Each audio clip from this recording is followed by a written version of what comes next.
तप शरीर को कष्ट देना तप नहीं है, जीवन को कुंदन बनाना तप है। तप के माध्यम से आचार्यों ने 2 प्रकार के तप की बात कही है। आपने पढ़ा भी, जो तप तपे खपे अभिलाषा, चूरे करम शिखर गुरुभाषा, साधु समाधि सदा मन लावे, तिहु जग भोग भोग शिव पावे। कितनी बड़ी बात कही है कि जो तप तपे, यानी तप के द्वारा क्या करता है, खपे अभिलाषा, संसार की अभिलाषाओं को समाप्त कर देता है। चूरे कर्म शिखर गुरु भाषा, कहते हैं गुरुओं की भाषा है कि कर्म शिखर को भी, पर्वतों को भी चूर्ण कर देते हैं। साधु समाधि सदा मन लावे, त्यों जग भोग भोग शिव पावे। त्यों जग के यानी संसार के सार सुखों को भोगता है और फिर मोक्ष पद पाता है। क्योंकि तपस्या का मतलब शरीर को कष्ट देना नहीं है। शरीर को कष्ट देना यदि तपस्या होता तो सारे नारकी मोक्ष चले जाते, सारे तिर्यंच मोक्ष चले जाते। नग्नता यदि मोक्ष का मार्ग होती तो क्या होता कि सारे जानवर नग्न ही रहते हैं, सारे पशु पक्षी और पेड़ नग्न ही रहते हैं। लेकिन नहीं, और फिर भी कहें नग्गो ही मोक्ष मग्गो, यानी नग्नता ही मोक्ष का मार्ग है। कौन सी नग्नता? अंदर की और बाहर की दोनों नग्नता, यानी अंदर और बाहर से। अंदर कितने कसायों का जो कालिमा लगी है, और बाहर से आप सबको पता है कि बाहर की नग्नता तो आसान है, अंदर से नग्नता आ जाना। और बड़ी अच्छी बात कही है, साधु समाधि सदा मन लावे, त्यों जग भोग भोग शिव पावे, यानी तीनों लोगों के सार सुखों को भोगता है। कुंद कुंद स्वामी भी कहते हैं कि दान का फल 3 लोग के सार सुखों को भोगना है, और पूजा का फल 3 लोग की पूज्यता प्राप्त करना। दोनों का फल अलग अलग है। दान का फल अलग है और त्याग का फल अलग है। त्याग से तुम दान की तरफ आते हो, तुम दान और त्याग को एक समझ लेते हो। कुंद कुंद स्वामी ने बहुत अच्छी बात कही है कि तप क्यों करना? तप अकेले ज्ञान के बिना तप होगा जब तक सम्यक दर्शन नहीं होगा, और सम्यक ज्ञान नहीं होगा तब तक करोड़ों वर्ष की तपस्या भी तुम्हें मोक्ष नहीं दिला सकती। क्योंकि आपने देखा तप मामूली बात नहीं, जीवन में भी आप देखिए, रोटी को यदि अग्नि का संस्कार नहीं मिले तो रोटी पकती नहीं है, खाने योग्य नहीं होती है। कच्चा आटा खाते हो क्या? नहीं खाते हो। वो अग्नि में तपे तभी अनाज पकने के योग्य होता है, और धूप में तपे तभी बाजार के योग्य होता है। बाजार में कीमत तभी होती है जब धूप में तपे, और तुम्हारे पेट में पाचन के योग्य तभी होता है जब जठराग्नि में, पहले अग्नि में पके फिर तुम्हारी जठराग्नि काम करे। यदि ये अग्नि भी काम नहीं करेगी तो भी क्या कहते, कुछ पचता ही नहीं। और आचार्य कहते हैं जब जीवन चलाने के लिए नहीं, बिना पचे हुए, बिना तपे हुए पचने के योग्य नहीं होता है, तो तुम्हारा ये जीवन भी बिना तपे हुए कुंदन के समान नहीं होता है। कहते संत समागम हरि भजन, तुलसी दुर्लभ दोए, और सुत धारा और लक्ष्मी पापी के भी हो। वास्तव में हमें तो अपने गुरुदेव से एक बात याद आती है, सुमत सागर जी गुरु जी की, कि उन्होंने जगह जगह भोजनशालाएं खुलवाई। सोनागिर में कभी पानी की व्यवस्था नहीं थी, आज जाएंगे तो वृद्ध से वृद्ध साधु आश्रम में रहते हैं। लेकिन उनकी समाधि से, क्योंकि थोड़ा वो कार्य कराते थे तो हम लोग सोचते थे महाराज जी कि आखिरी टाइम तक इसी में लगे रहेंगे, लेकिन उनकी बात से एक प्रेरणा मिली। 78 साल की उम्र में भी ना चश्मा था, ना दांत कराते अखबार से भी बारीक अक्षर, जिनेन सिद्धांत को उसके अक्षर फटाफट पढ़ते थे। और समाधि हो भगवान तो ऐसी समाधि हो कि पंचम काल में ऐसी समाधि किसी की नहीं। उस बात से मुझे बहुत बड़ी प्रेरणा मिली। मुझे पैरों में इतनी असह्य वेदना थी, इतनी शुरू से थी, लेकिन मैं दीक्षा की कभी नहीं सोचती थी। जब एक बार मेरे सामने गोली कांड हुआ संवेद शिखर में, तब मुझे ख्याल आया तन साथी सब नसर ये भी छोड़ चले जाते। एक छोटी सी चैन के पीछे एक व्यक्ति की जान चली गई।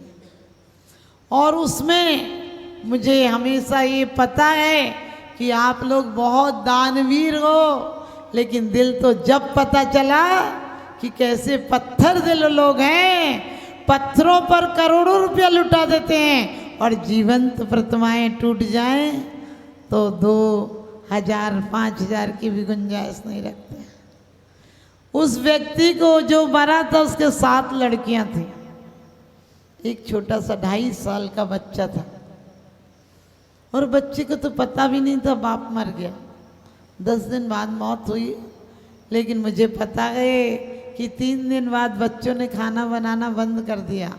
और शायद मुझे वैराग्य में वो निमित्त मिलना होगा कि हमारे महाराज जी कहते थे कि बेटा तुमसे छोटी छोटी दीदियों ने जो तुम्हारे पैर दबाती थी उनने दीक्षा ले ली, तुमने हाथ जोड़ती हो, तुम्हें कुछ लगता नहीं। हम शुरू से अल्लड़ स्वभाव के हैं। मैं बोलती थी महाराज जी हाथ जोड़ना तो 1 मिनट का काम है, दीक्षा तो सारे जीवन का सौदा है, कौन लेगा। लेकिन मैं सच बता दूं, एक ही बार जाती थी तो एक ही बार पहाड़ चढ़ना था, क्योंकि मैं चल नहीं पाती हूँ। हमारी दीदियों ने तो 3-3 वंदना की थी, ब्रह्मचारिणी दीदियों ने। मैंने कहा मैं तो एक दिन जाऊंगी, ज़्यादा बार तो जा नहीं पाऊंगी। और जिस दिन गई, आप सोचिए हम 60 बार शिखर जी गए। बचपन में ऐसे चले जाते जैसे आप लोग हार पपो रहे कहीं से, 60 किलोमीटर तो था ही, तो साल में कम से कम 10-15 बार तो जाते थे। किसी की पिकनिक हो, जन्मदिन हो, तो सब शिखर जी जाते थे। लेकिन जब तक बोध नहीं था तो क्या नमस्कार का भाव नहीं था। पिकनिक के लिए चले जाते थे, घूमने चले जाते थे, कभी कुछ खाना हो तो शिखर जी चले जाते थे। ये सब चलो ये चीज़ वहाँ खा के आते हैं, वहाँ की ठीक है, तो चले जाते थे। लेकिन जब शिखर जी गए तो एक बार में 60 वंदना की, माता जी बनकर गए तो एक बार में 60 वंदना की। लेकिन जब हम ब्रह्मचारिणी में भी गए थे तब का ख्याल मुझे आज भी याद है। मुझे 2 बातों से प्रेरणा मिली कि जब मैं ब्रह्मचारिणी में गई और वो सागर के व्यक्ति थे, उनको गोली मार दी थी किसी ने, और गोली मारने के बाद हमारे यहाँ बड़े बड़े, नाम नहीं लेना चाहिए, बड़े बड़े भोजनशालाएं चल रही थी। लेकिन किसी ने ये भी नहीं पूछा बच्चों से कि बेटा तुम्हारे पापा तो हॉस्पिटल में, तुम कहाँ खाना खा रही हो। तीसरे दिन मैंने बच्चे 2 दिन तो बना रहे थे, मेरे कमरे के बगल में ही था। तीसरे दिन वो लोग सुबह से ही बैठे थे, पहाड़ मार तो जाते नहीं थे। ऐसे में किसका मन करेगा, पापा हॉस्पिटल में थे, रांची भरते थे। लेकिन तीसरे दिन मैंने देखा वो लोग वहीं बैठे थे, वो बैठे रहे 11 बजे तक। मैंने बोला बेटा खाना, बोले हम लोगों ने नाश्ता कर लिया दीदी। फिर मैं 2 बजे के करीब निकली, तब भी वो लोग बरामदे में बैठे थे। आसोच का महीना था, कुंवार का महीना। तो मैंने बोला बेटा तुम लोग खाना तो बनाए नहीं। फिर उनके साथ एक व्यक्ति थे, उनके साथ मामा मकोई होंगे। मैंने बोला तो उन्होंने कहा कि नहीं दीदी हमारी अभी व्यवस्था नहीं है, हमने बर्तन उर्तन के पैसे जमा कर दिए जो थे, अब नहीं है। मैंने तुरंत बोला मैं आप लोगों को भी शिक्षा देती हूँ, किसी को एहसान ठोक कर दोगे तो मारने से मरना वाला है। मैंने बच्चियों से कहा बेटा अपन लोग सब मिल के बनाएंगे। वो कहने लगी नहीं दीदी अभी नहीं, हम आपकी हेल्प कर देंगे, खाना नहीं खाएंगे। मैंने कहा बेटा हमारे साथ नहीं खाओगी, अपन लोग सब मिल के बनाएंगे ना, मिल के खाएंगे। बोली हम सामान ले आएंगे। तब हमने कहा सामान इतना रखा है, इसको निपटने दो फिर लाना तुम। और आपको पता है, मुझे पता चल गया था, हमने कोई 7-8 दिन बच्चों के साथ सुबह से बच्चों को बुला लेते थे और शाम तक का हम भी खाते थे, बच्चों को भी खिलाते थे, बिल्कुल एक फैमिली की तरह हो गए, 1-2 दिन में घुल मिल गए। तो लेकिन 10वें दिन जिस दिन उसके पिताजी ख़त्म हो गए बच्चों के, उन बच्चों को ये पता था, फ़ोन तो चलते नहीं थे कि पिताजी आने वाले हैं। वो लोग बच्चे खुश कि दीदी आज हम घर चले जाएंगे, पिताजी आ रहे हैं। लेकिन मुझे सुबह ही पता चल गया था कि वो ख़त्म हो गए। हमारे संघ की माता जी थी, गढ़नी अब नहीं है, ज्ञानमती माता जी, सुमत सागर जी के संघ की बड़ी माता जी थी। उनने मुझे बुलाकर कहा कि बेटा आज तुम आहार यहाँ देने आना और यहीं भोजन करना। मैंने कहा ना माता जी मैं नहीं करूँगी। बोले क्यों बेटा, उनकी लाश आ जाएगी तो तुम्हारा खाना छूट जाएगा। मैंने कहा माता जी किसी की दुनिया छूट गई, एक टाइम खाना छूटेगा तो क्या बात है। उस दिन भी लाश नहीं आई, दूसरे दिन भी दिन भर लाश नहीं आई। शाम को कोई 5:30 के करीब लाश आई, बिल्कुल थोड़ा सा दिन था, 10 मिनट। और उस दहशत से शिखर जी की यात्री तो बिल्कुल खाली पड़ी थी कोठियाँ। लेकिन जिस समय बच्चों को तो ये था कि पापा आ रहे हैं, और जैसे ही गाड़ी आके रुकी तो मैं कहती हूँ पत्थर भी पिघल जाएगा। जिस समय उसकी माँ इतनी इतनी मेहंदी लगी, लाल साड़ी पहने, और कहते मैंने दिल को विदारण करने वाला केस था। उसकी माँ जिस समय बिलखती हुई रोती हुई उतरी तो बेटियां कोई छज्जे पे थी, वो वहीं सिर फोड़ने लगी, कोई कूदने की कोशिश करने लगी। मैंने अपने साथ में, हम लोग बहुत सारे लोग थे, 10 दीदियां थे और 5-6 भैया ग्रस्त लोग, भैया लोग थे, वो लोग थे, 1-2 लड़की बेटियां भी थी गांव की। मैंने तुरंत चिल्ला के कहा, मैंने कि उन लोग ऊपर हैं, उन्हें पकड़ के लाओ नीचे। एक महिला बोली कि इनको नहला दो। हमने कि नहला वालाने के अब टाइम बचा है क्या, 2 दिन की लाश रखी हुई है। मैंने मैनेजर से कहा कि भैया अर्थी बुलाने की व्यवस्था करो। वो कहने लगा कि पहले पूछो पैसा कौन देगा, 1500 रुपये लगेंगे। मैंने तुरंत जाकर अपने पास से, अपने संग के एक भैया थे ग्वालियर के, मैंने उनसे कहा, मैंने कहा तुरंत गाड़ी में जाओ और गाड़ी में रख के ले आओ। और मैंने कहा जलाने तक के व्यवस्था अपनी ले जाओ, जाके तुरंत जला देना, कब तक रखे रखोगे। और मुझे आज भी वो दिन याद है, मैंने एक अपनी सफ़ेद साड़ी उस व्यक्ति पर डाल दी थी। नहलाने वहलाने का मैं जानती भी नहीं थी, टाइम भी नहीं था। मैंने एक अपनी कोरी साड़ी फॉल लगी हुई थी, उसे डाला और तुरंत गाड़ी पर रखकर उन्हें भेजा। संघ के जो भैया थे उनसे बोला जाके तुरंत सब पेमेंट करके इनको जला कर आओ। और मुझे पता है, मैं इसको पाप नहीं मानती हूँ, उन सबको नहलाया, मैंने नहाने का कहा, किसी महिला से बात की और कपड़े उपड़े धुलवाए। उसके बाद मैंने उनसे बहुत समझाया, मैंने कि कुछ लो, रो कर कब तक गुजारा होगा। और मैंने उसकी व्यवस्था भी की। और उसके बाद बेटियां बहुत रो रही थी, बहुत बुरा हाल था बेटियों का। मैंने कहा बेटा इस तरह हार मान लेना जीवन का मकसद नहीं होता है। उनके बर्तनों की दुकान थी, मैंने कहा बेटा तुम बोलती हो कि हम 3 दुकानें लगाते हैं, इस बार पिताजी चले गए, 4 दुकानें लगाना तुम धनतेरस पर। दुनिया तुम्हारा हौसला गिरा देगी, यदि तुम हौसला रखोगी तो दुनिया तुम्हारे पिताजी का नाम अमर कर देगी। आपको पता होगा मैंने तीनों दिन पूरे लोगों का खाना, क्योंकि हम 10 साधुओं का अकेले आहार बना सकते थे, तो मुझे, हम 2-3 लोग थे बहुत अच्छे जो खाना वाना बनाने, हमने बनाया। फिर तीसरा था, उस दिन भी कोई उनके 50 लोग आ गए। मैंने सबको समझाया, मैंने कि सब लोग वंदना करके आओ। वो 1 दिन की वंदना करके गए हैं और वंदना के भाव से गए हैं। लेकिन उसके बाद उन बेटियों की चिट्ठी आती थी कि भगवान से विश्वास उठ गया था, आपको देखकर लगा कि कोई है। ध्यान रखना, मैं आखिरी दिन भी आई तो उस दिन तो उनकी भी ट्रेन थी, मेरी भी ट्रेन थी, लेकिन उन सब का खाना बनाकर। लेकिन उस दिन की प्रेरणा मेरे जीवन में ऐसी प्रेरणा बनी कि मैंने वास्तव में उस दिन आचार्य श्री को जाकर श्रीफल चढ़ा दिया, सुमत सागर जी को। मैंने कहा ऐसा कामदेव सा व्यक्ति, बहुत हिष्ट-पुष्ट थे जो मरे थे, मैंने कहा वो यदि हाथ से निपटता तो 4 को निपटा देते, लेकिन उस कायल ने गोली मार दी थी उन्हें। मैंने कहा महाराज जी अब दीक्षा लूँगी। और विमल सागर जी के वचन थे, बेटा तू दीक्षा लेगी तो तेरे पैर भी ठीक हो जाएंगे। सुमत सागर जी ने कहा था बेटा 2 साल के अंदर तू ठीक हो जाएगी। मुझे पता नहीं कि कैसे निमित्त बने और आज मैं बिल्कुल ठीक हूँ। तो आप लोगों से यही कहती हूँ कि सुमत सागर जी की जैसी समाधि हुई, क्योंकि जो समाधि कराता है उसकी समाधि निश्चित अच्छी होती है। सुमत सागर जी को एक दिन पहले हल्का सा बुखार आया था। 16 कारण 32 साल उन्होंने किए हैं और 16 कारण में एक दिन पानी लेते थे और एक दिन निर्जल उपवास। और आपको पता है 3 दिन पहले उन्होंने कहा था आखिरी पानी है। तो लोग सोचते थे, वो जब चाय भी कभी कभी कहते थे मेरा आखिरी साल है, मेरा आखिरी साल है। और उनके संग में 4:30 बजे रात से पाठ होने लगते थे। आपके यहाँ टीकमगढ़ में कोई व्यक्ति अभी आए थे, किसी गांव के थे, बोले माता जी आप थी क्या? उस हमने कहा नहीं।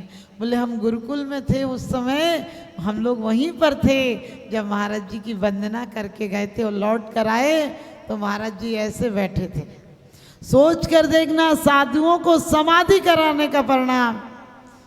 और सुबह से पाठ चल रहे थे, 9 बजे के करीब आचार्य श्री ने जब पूरे पाठ भक्तियाँ समाप्त हो गई तो इशारा किया कमंडल में। सब लोगों ने सोचा कल का उपवास है शायद, और मैंने उठना तो था ही उस दिन। सभी माता जी लोग शुद्धि के लिए चली गई, महाराज जी लोग शुद्धि को चले गए।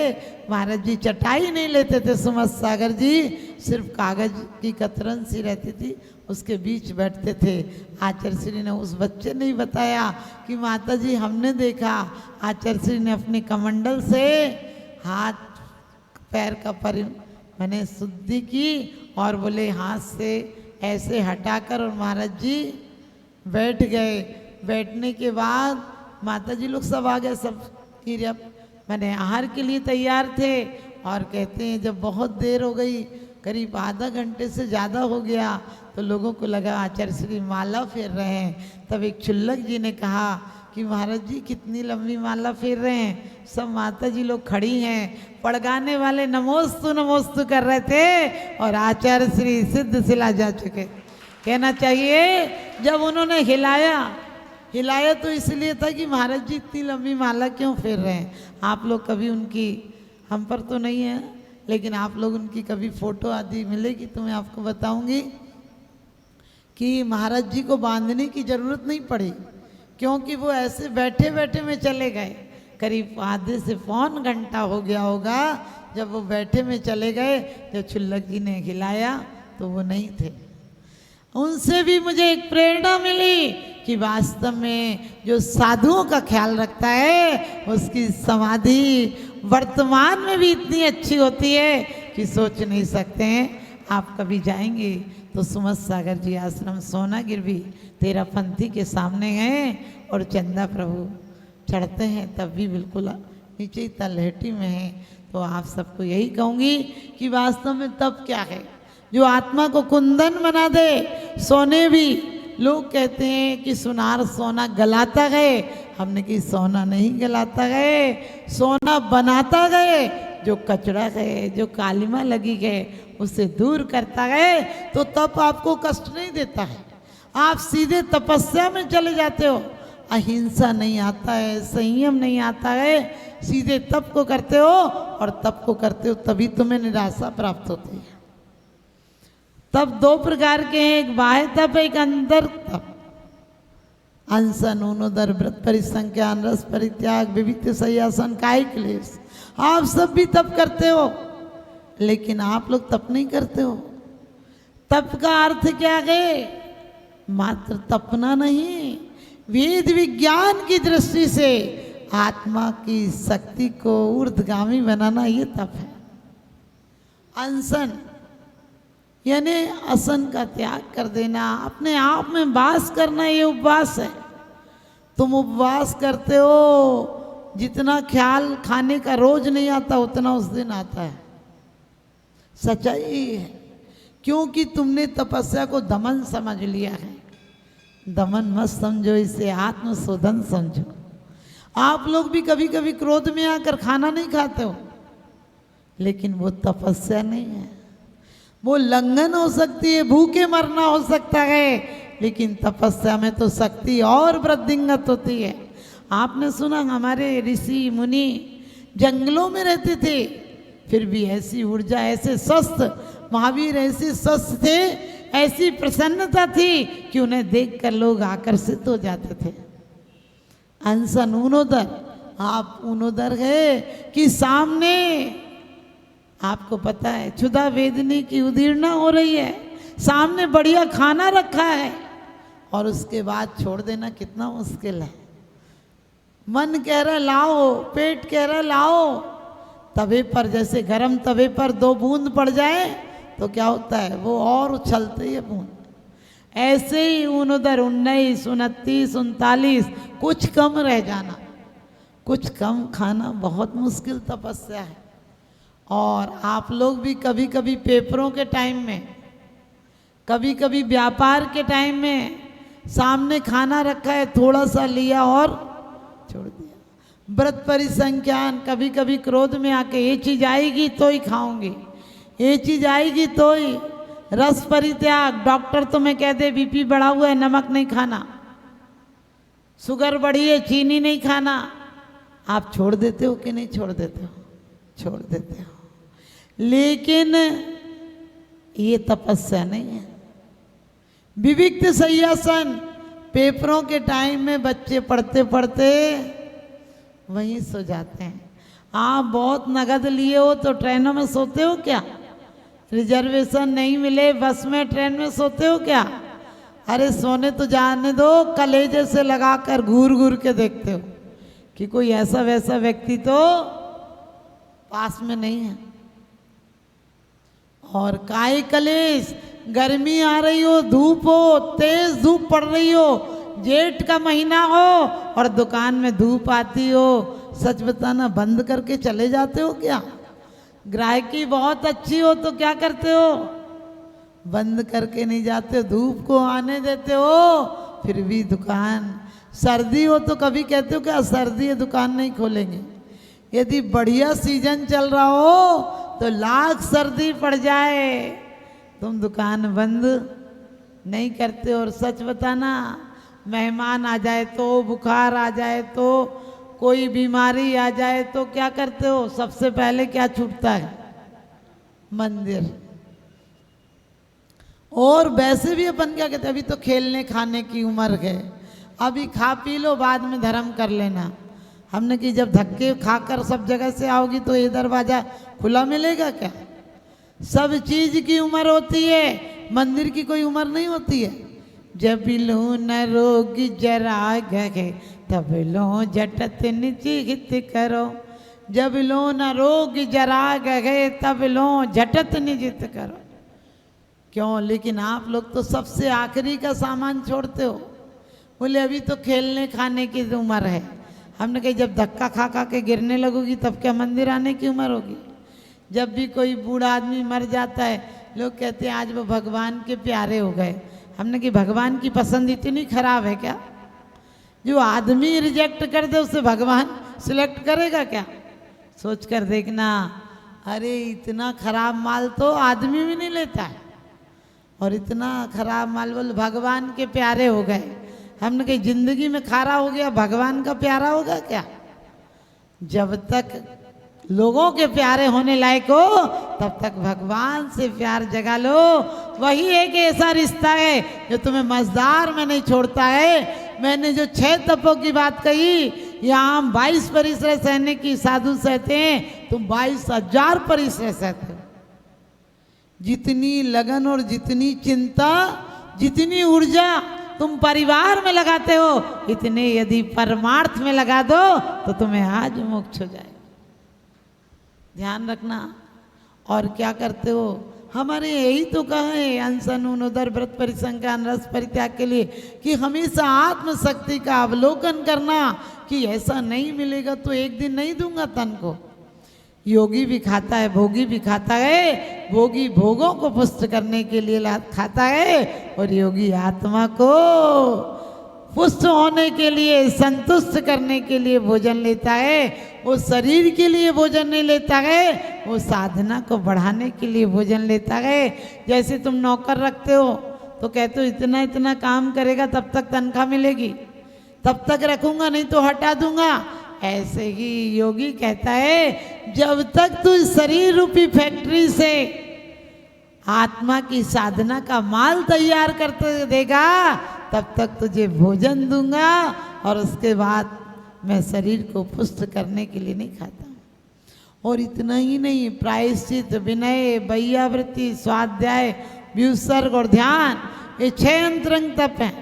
प्रायश्चित, की हुई गलतियों को पुनः नहीं दोहराना, संकल्प लेना। पश्चाताप में तुम क्रियाओं को पछता लेते हो। आपने देखा, अरे माता जी वो आदमी बेईमान निकल गया, उसने हमारा पैसा रख लिया। तुमने कभी सोचा कि ये मेरा कर्म का उदय था, मैं किसी का धन अपहरण करके आया था इसलिए उसने मेरा ले लिया। लेकिन आप क्या करते हो, आप तो ईमानदार हो, वो सामने वाला बेईमान है। और कभी कभी तो लोग कहते हैं हम जा रहे थे माता जी, वो एक पत्थर आ गया इसलिए ठोकर लग गई। हम तो बोलना ही नहीं चाह रहे थे, वो सामने वाला था, उसने बात ही ऐसी बोल दी कि बोले बिना नहीं रहा जाए। हमने कि क्यों तुम पागल हो क्या, बिना बोले भी क्रोध आता है? अरे तुम्हारी परीक्षा जब ही होती है जब कोई बोले और तुम्हें आवेश नहीं आए। लोग कहते हैं हम माता जी आपके साथ चलेंगे फिर साधना अच्छी होगी। हमने कही साधना तो अपने आप से होगी, साथ चलने से अच्छी नहीं होगी। एक बार महाराज जी ने हमसे कहा कि लड़कियां रो रही हैं ले जाओ। हमने कि महाराज जी ने साधना करना हो तो कहीं भी कर सकती हैं। वो लड़कियां बोली माता जी नहीं ले जाओगी तो हम आत्महत्या कर लेंगे। हमने कि तुम ये अभी आत्महत्या कर लोगी और संग में आ गई तो ऐसी जिद्दी लड़कियां हमारी हत्या कर दोगी, हमारे परिणामों की हत्या कर दोगी। ध्यान रखना, जिन घर की माही कछु न बनो तिन वन की माही कभी न करे। वास्तव में प्रायश्चित का अर्थ है आत्मशोधन, आत्मनिरीक्षण कि मेरी असावधानी से मुझे क्रोध आया, मेरी असावधानी से जीवों का घात हुआ, मेरी असावधानी, मेरा प्रमाद था, मेरे क्रोध का आवेश था, मैं किसी के 2 बातों पर विचलित हो गया, मेरी द्वारा कैसी बातें निकल गई। तुम दूसरों को दोष देते हो, अपने पुरुषार्थ पर तुम्हारा ख्याल नहीं जाता है, अपने उपादान पर तुम्हारा ख्याल नहीं जाता है। निमित्तों की दृष्टि है, निमित्ताधीन दृष्टि है। आपको पता है शेर क्यों महान माना जाता है? शेर को क्यों शेर सिंह नाम रखते हो, कुत्ता सिंह नाम क्यों नहीं रखते हो? कुत्ता लाठी पर झपटता है, कुत्ता पत्थर पर झपटता है और शेर मारने वाले पर झपटता है। हम भी यदि किसी दूसरों को दोष देंगे तो हमारी दृष्टि कैसी हो जाएगी? हाँ, आप ही लोग बोल रहे हो। तो ध्यान रखना, प्रायश्चित, विनय। आप लोग अफसर के सामने जिससे काम हो तो गधे को बाप कह लेते हो। अफसरों से क्या मिलते हो, किसी से आपको पैसा उधार लेना हो तो वो ऐसे मिलते हो कि पूछो मत, और जब वसूली को मौका आए तो बिल्कुल 2 मिनट में रिश्ते काफूर हो जाते हैं। आपने देखा जब मंदिर में कोई त्यागी वृत्ति की बात आए तो तुम बिल्कुल अकड़ के ऐसे हो जाते हो पत्थर से, और मांगने का मौका आए तो नम्र हो जाते हो। प्रायश्चित का मतलब आत्म परिवर्तन। प्रायश्चित हो जाए तो तुम जो हो वो नहीं हो, तुम अलग आदमी हो जाओगे। तुम शरीर में रहते हुए संत हो जाओगे, परमात्मा हो जाओगे, पुण्यात्मा हो जाओगे। जितना जितना तुम्हारी आत्मा की तरफ दृष्टि जाती है तुम्हारा प्रायश्चित हो जाता है। तुम्हारे प्रायश्चित हो जाए तो विनय आ जाती है। अभी हमारा अहंकार हमें झुकने नहीं देता है। मैं क्यों झुकूं, मैंने क्या गलती करी? अरे ये सोचो, गलती समझ में आई यही गलती है, हमें दूसरा गलत नजर आ रहा है ये सबसे बड़ी गलती है। यदि प्रायश्चित हो जाए तो विनय अपने आप हो जाएगी। हमारे यहाँ कैसी विनय की परंपरा थी, हम बड़ों को भी विनय करते थे, तराजू को भी, मिट्टी को भी, कुएं को भी, सबको विनय का स्थान देते थे।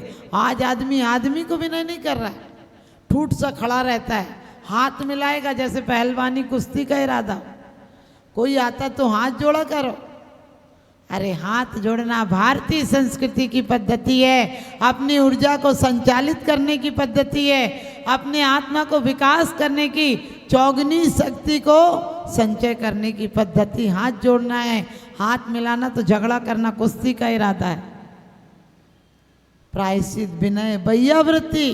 बैयावृत्ति भी कैसे करते हो? ला माता जी पैर दबा दें। अरे पैर नहीं दुख रहे हो तो क्या दबा दें?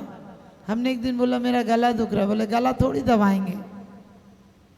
अरे गला दबाने का मतलब गला ही थोड़ी होता है। लेकिन आप सच बताना, यदि कह दो गला दबा दो, बोले गला कैसे दबा देंगे? क्योंकि तुम गला दबाने का अर्थ ही जानते हो कि मार देना, जान ले लेना। अरे एक व्यक्ति ने, पादरी लोग कहते हैं ना कि ईसाई धर्म कहता है सेवा करो। एक पादरी ने बच्चों को सिखाया कि जो भी मिल जाए बूढ़ों की सेवा करना, कोई रास्ता पार करना हो तो रास्ता पार करा देना, नदी में डूब रहा हो तो निकाल देना। तो एक बच्चे आए दूसरे दिन, कहने लगे हमने एक सेवा की थी। बोले किसकी? बोले एक बुढ़िया को रास्ता पार कराया था। दूसरा बोला हमने भी की। बोले तुमने? बोले बुढ़िया को रास्ता पार कराया। तीसरा बोला हमने भी। बोले क्या किया तुमने? बोले हमने एक बुढ़िया को रास्ता पार कराया।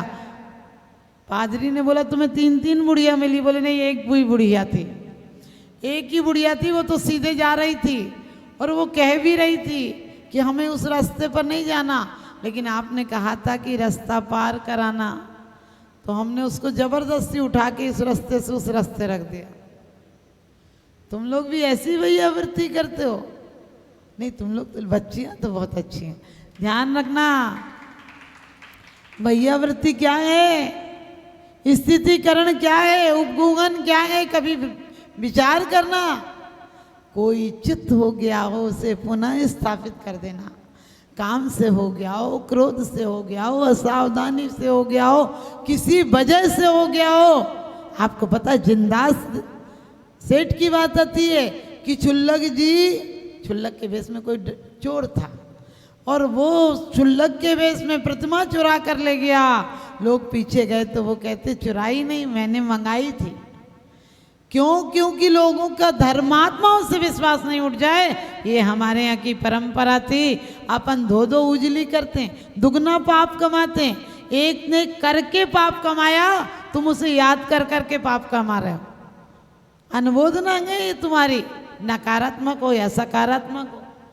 किसी की कोई गलती हमारी जुबान तक नहीं आए, और जुबान से किसी की निकल जाए तो हमारे कान तक नहीं आने देना। कहना तुमने पागलपना किया, मेरे कान में मत कचड़ा रखो। आपको पता है कोई आपके घर में कचड़ा डाल जाए तो तुम्हें बड़ा गुस्सा आता है। केस अधिक ने घर के आगे कचड़ा डाल गया, और कोई तुम्हारे दिल में कचड़ा डाल जाए तो उसे नाश्ता और कराती हो। दिल में कचड़े डालने तो बात है, और क्या करते हैं आजकल दोस्ती में क्या होता है। आपके यहाँ कोई फ्रेंड आती है तो क्या, तेरे घर का औरत तू ऐसा जवाब दे दियो, तू ये क्यों नहीं बोलती, तू ये कर दे।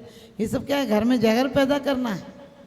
तो विनय, हमारे अंदर विनय हो, बच्चों तक के प्रति, एक इंद्री तक के प्रति विनय हो। आदिनाथ भगवान की स्तुति में क्या लिखा है कि आपने एक इंद्री तक के जीवों पर सब जीवों का हित किया।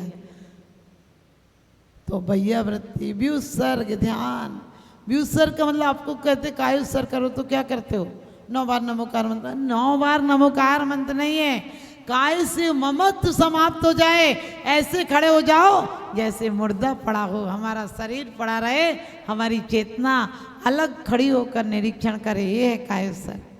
लेकिन हम कायुत्सर्ग भी नहीं कर पाते हैं। और ध्यान में तो आप सबको पता है, ध्यान जिस समय आ जाएगा,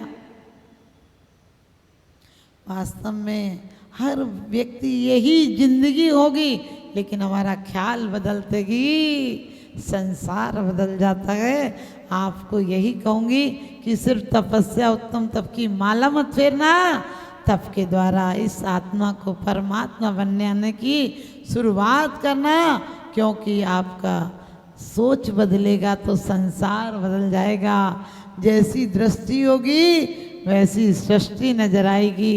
ये तेरा है, ये मेरा है, ये तेरा है, ये मेरा है, ये भाव है बुरा, ये सबको अपना मान ले। मानस वही करा। तपस्या यदि द्रव्य से भी कर ली जाए तो भी तपसा निर्जरा। आपको पता है तप से निर्जरा होती है कर्मों की, और तप से ही क्या देव पद की प्राप्ति होती है। यदि द्रव्य संयम भी पालन कर लिया तो भी नरक और तिर्यंच और मनुष्य में नहीं जाओगे, नियम से देव गति जाओगे।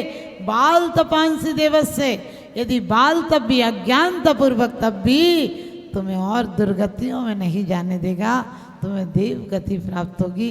तो आप सबका समय हो रहा है, आप सबको देव गति नहीं परम देव गति प्राप्त हो, क्योंकि आपने नंदी सेन की कहानी सुनी, आपने यशोधर चरित्र पढ़ा, आपने जितने भी चरित्र आपने पढ़े होंगे सब में क्या है, असंयमियों की तपस्वियों की यदि भूल से निंदा कर दी तो क्या हुआ, भव भव घूमना पड़ा, चाहे श्रीपाल हो चाहे कोई हो। और तपस्वियों की यदि आराधना की तो आप सबको अनंग सरा, विशल्य कहते हैं, उसका शरीर क्यों पावन था, क्योंकि पूर्व जन्म में मुनियों की सेवा और भैया वृत्ति की थी। अभी समय हो रहा है, आपको फिर किसी दिन बताऊंगी कि तपस्या का क्या परिणाम होता है। कि वासुदेव बने कृष्ण के पिताजी इतने अभागे थे, इतने अभागे थे कि गर्भ में आते ही पिता खत्म हो गया, जन्म के बाद माँ खत्म हो गई। लेकिन आप सबको पता है तपस्या की, भैया वृत्ति की, मुनियों की सेवा की, उसका परिणाम इतना शुभ हुआ कि कामदेव का रूप प्राप्त हुआ। अगले भव में मोक्ष जाएंगे। आप सब भी अपने जीवन में कुछ करना या नहीं करना, एक साधु की समाधि हमारी तरफ से हो ऐसा भाव रखना। और आप लोगों ने ध्यान रखना, जो लोग भी, क्योंकि समिति की तरफ से ये व्यवस्था रहती है कि माता जी बहुत बहुत आपको पता होगा, हम तो ये मानते